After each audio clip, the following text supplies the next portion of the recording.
नमस्कार दोस्तों, जय जोहार। मैं कौशल तिवारी और बिहनिया संख्या में आपका स्वागत है। छत्तीसगढ़ की राजधानी के नए रायपुर को डबल इंजन की सरकार चकाचौंध की दुनिया में ले जाने वाली है।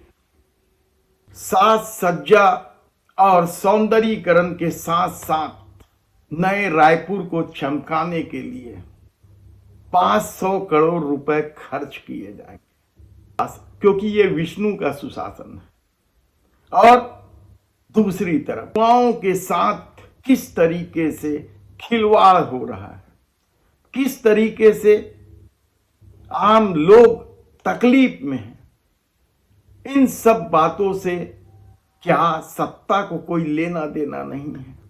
अच्छे दिन आएंगे की तर्ज पर शुरू हुआ विष्णु का सुशासन क्या उन डीएड अभ्यर्थियों की पीड़ा नहीं देख पा रहा है? जो लोग सुप्रीम कोर्ट की लड़ाई जीत कर आए हैं। बिलासपुर हाई कोर्ट के फैसले के बाद सरकार ने निर्णय तो ले लिया है कि डीएड अभ्यर्थियों को नियुक्ति देंगे, लेकिन कब? हाई कोर्ट के फैसले भी 2 माह होने को आ गए हैं। शहर सरकार और ग्राम सरकार की वजह से, आचार संहिता लागू होने की वजह से यह नियुक्ति अटकी हुई थी या अटकाई गई थी, और अब वह भी खत्म हो गया है। विधानसभा का सत्र शुरू हो गया है, बजट सत्र। हो सकता है इस बजट सत्र में लोक लुभावन नारे भी, लोक लुभावन बातें भी सामने आए, रोजगार को लेकर, सौंदर्यीकरण को लेकर और लोगों के हितों को लेकर। लेकिन डीएड अभ्यर्थी अभी भी नियुक्ति का इंतजार कर रहे हैं।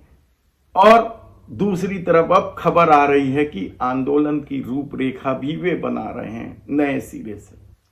तब ऐसे में आंदोलन की रूपरेखा तो बर्खास्त बीएड सहायक शिक्षक भी बना रहे हैं। आचार संहिता लगने के पहले वे भी आंदोलनरत थे। किस किस तरह से उन पर शासन प्रशासन का अत्याचार हुआ, यह खबरें भी सामने आते रही है। मेरिन ड्राइव में किस तरीके से शराब पीकर पुलिस वाले महिला शिक्षिकाओं के साथ बदसलूकी करते नजर आए, ऐसे कई मामले हैं। आचार संहिता खत्म होने के बाद अब उनके भीतर भी आंदोलन की सुगबुगाहट शुरू हो गई है। उन्हें समायोजित करने के लिए कमेटी भी बनी है। क्या उस कमेटी की कोई बैठक हुई, या सरकार सिर्फ समायोजन कमेटी बनाकर मामले को टाल देना चाहती है?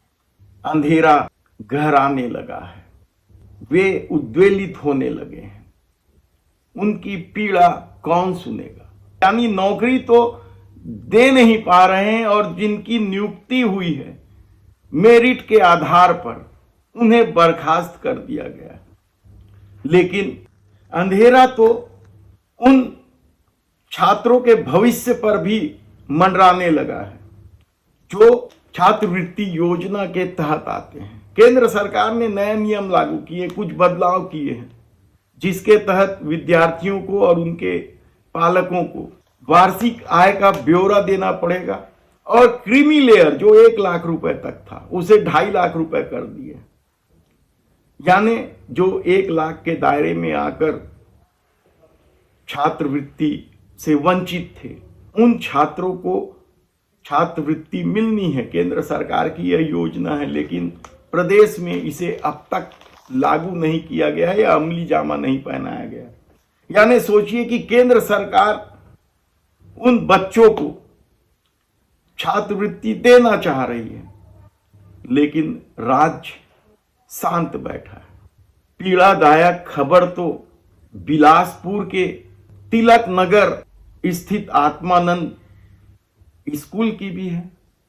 12वीं क्लास की परीक्षा शुरू हो गई है। उन्हें प्रवेश पत्र दे दिया जाता है, और अचानक परीक्षा के 1 दिन पहले उन्हें मैसेज आता है कि उनका प्रवेश पत्र रद्द कर दिया गया। पालकों के साथ बच्चे जब स्कूल पहुंचते हैं तो उन्हें जानकारी दी जाती है कि उनके कम अटेंडेंस की वजह से उनका प्रवेश पत्र निरस्त कर दिया गया। और संयोग ये था कि उसी दिन उप मुख्यमंत्री अरुण साव बिलासपुर में थे, तो सभी बच्चे और पालक अरुण साव से मिलने पहुंचे और किसी तरीके से पालकों को यह मनाने में सफल हो गए कि वे रेगुलर नहीं, प्राइवेट स्टूडेंट की हैसियत से परीक्षा दे सकते हैं। यानी रेगुलर बच्चे प्राइवेट हो गए। क्या उन स्कूलों के कर्ता धर्ता शिक्षकों की जिम्मेदारी नहीं थी कि अटेंडेंस कम था तो उनकी अटेंडेंस पूरे कराया जाए? लेकिन छत्तीसगढ़ में इसी तरह की सरकार चल रही है। डीएड अभ्यर्थियों की नियुक्ति को अटका के रखी गई है, तो जो मेरिट के आधार पर शिक्षक बने उन्हें बर्खास्त कर दिया गया और अब नियमित बच्चों को प्राइवेट छात्र के रूप में घोषित करवा दिया गया। क्या यही विष्णु का सुशासन है? या एक दावा और है, हम ही बनाए हैं, हम ही संवारेंगे? तो क्या इस तरीके से छत्तीसगढ़ को संवारेंगे?